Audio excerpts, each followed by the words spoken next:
आप देख रहे हैं इंडिया न्यूज। सबसे पहले देश आपके साथ मैं रचना बंसल। वो पाकिस्तान और चीन जो एक ही थाली के चट्टे बट्टे कहे जाते हैं, या फिर ये कहिए एक ही नीति पर चलते हैं।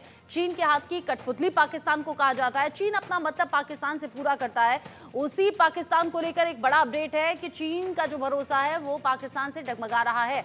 हालांकि चीन कंप्लीटली किसी पर भरोसा करता नहीं, लेकिन यहाँ जो मतलब की राजनीति है वो चीन की तरफ से सामने आती है।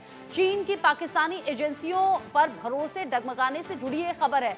चीन को पाकिस्तान की एजेंसियों पर भरोसा नहीं है। चीनी नागरिकों की सुरक्षा पर चीन ने एक प्रस्ताव सामने रख दिया है।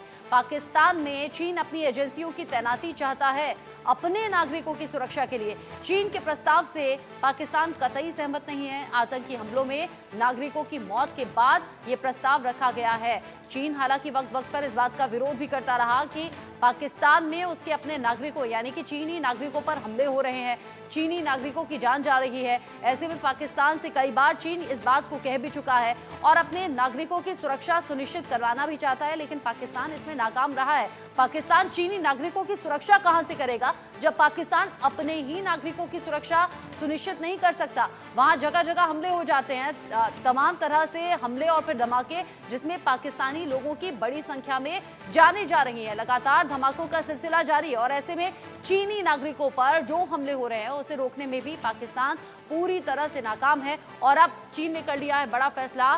चीन पाकिस्तान के सामने प्रस्ताव रख रहा है कि चीनी नागरिकों की सुरक्षा पर चीन अपनी एजेंसी तैनात करेगा। पाकिस्तान में चीन अपनी एजेंसियां तैनात करने के बाद यह सुनिश्चित करना चाहता है कि पाकिस्तान में मौजूद चीनी नागरिक सुरक्षित रहें।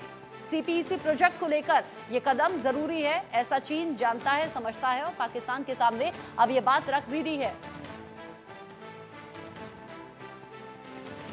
इस मामले पर बात करने के लिए मेरे साथ दो खास मेहमान जुड़ गए हैं। कर्नल रिटायर्ड संजीव सिरोही मेरे साथ में हैं और साथ ही साथ मेरे साथ अरविंद सिंह तेजावत जी भी जुड़े हुए हैं। दोनों ही विदेश मामलों के जानकार हैं और इस खबर को लेकर अपना व्यू भी दर्शकों तक पहुंचाएंगे ताकि हम इस मामले को आसान तरीके से दर्शकों को समझा सकें। अब अरविंद सिंह तेजावत जी, जो हालात पाकिस्तान में हैं वो किसी से छिपे नहीं। यहाँ आए दिन अलग अलग जगह धमाके हो जाते हैं। पाकिस्तान की सरकार, पाकिस्तान की सेना अपने ही नागरिकों को सुरक्षित नहीं रख पा रही है। ऐसे में चीनी नागरिकों पर जो रह रहकर हमले हुए हैं वो किसी से छिपे नहीं। चीन ने नाराजगी कई बार जाहिर की है। अब चीन ने साफ कर दिया है कि भाई हम तो अपनी एजेंसी, अपनी सेना तैनात करेंगे ताकि हमारे नागरिकों की सुरक्षा सुनिश्चित हो पाए, वो सुरक्षित रह पाए। ये पाकिस्तान के लिए बड़ा झटका है या चीन के बड़े कदम को पाकिस्तान किस तरीके से ले रहा होगा? ये दोनों ही चीज है रचना जी। देखिए, चीन ने पहले तो काफी बर्दाश्त किया क्योंकि उसके पास पाकिस्तान जैसा मुल्क जो कि भारत के खिलाफ उसका इस्तेमाल किया जा सकता है और वो चीन का नया नया दोस्त बना बना है पिछले एक दशक से, तो वो उसे खोना नहीं चाहता। अगर यही कहीं और दूसरी जगह होता तो चीन की जैसी प्रतिक्रिया होती वैसा नहीं होता। पर अब देखिए कि वह पाकिस्तान को कैसे ट्रैप में ले रहा है।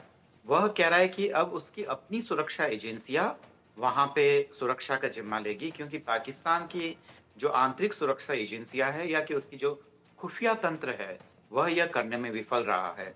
पाकिस्तान जिस चीज पे जोर दे रहा है वो ये कह रहे हैं कि आप देखिए, हमारी थोड़ी सी दूसरी मदद करिए, सर्विलेंस हैं या और भी जैसे कि खुफिया कैमरे वहां लगाने में हैं, क्योंकि ये घटना दरअसल कराची एयरपोर्ट की थी जिसके बाद में चीन यह कड़ा कदम ले रहा है जब वहां 2 चीनी नागरिक मारे गए थे।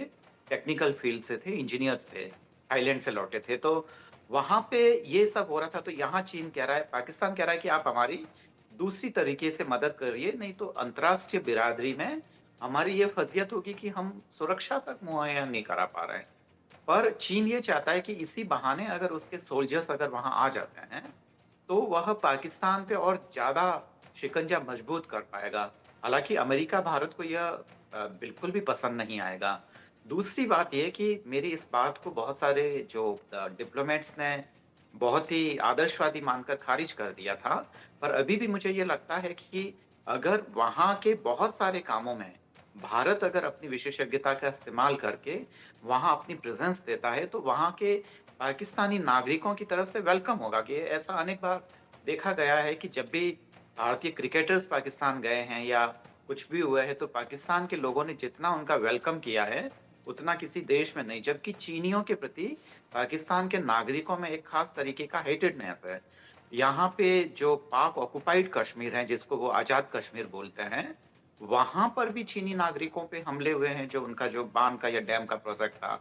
जो खैबर पख्तूनख्वा है या पेशावर से जो आगे का जो इलाका है, वहाँ पे भी चीनियों पे हमले हुए हैं। चीनियों के लिए वहाँ काम करना काफ़ी मुश्किल है और वो दूसरी बात है कि आसानी से पहचान में भी आ जाते हैं, क्योंकि उनके जो चेहरे हैं, जो फेस कट्स हैं, वो मंगोलाइट्स टाइप के हैं, तो हम्म। आसानी से उनको पहचाना भी जा सकता है और उन पे हमला भी किया जा सकता है। तो इसके पीछे जो वहाँ की घरेलू जो राजनीति है, वो ये है, घरेलू लोगों की, वहाँ के नागरिकों की हम्म। समझ है, वह मैंने बताया रचना जी। हम्म। और इंटरनेशनल पॉलिटिक्स में इसका क्या महत्व है, इसके बारे में क्या मैंने असर होगा चर्चा की। पाकिस्तान पर, क्या आगे चीन कदम उठा सकता है? आपने हर पहलू पर बात की है, इस पर आगे मैं बढ़ूं उससे पहले कुछ बड़ी जानकारी दर्शकों के साथ साझा करनी जरूरी है। देखिए, पाकिस्तान और चीन के बीच में मतभेद तो अब खुलकर सामने आ गए हैं। मतभेद किस तरीके से सामने आए हों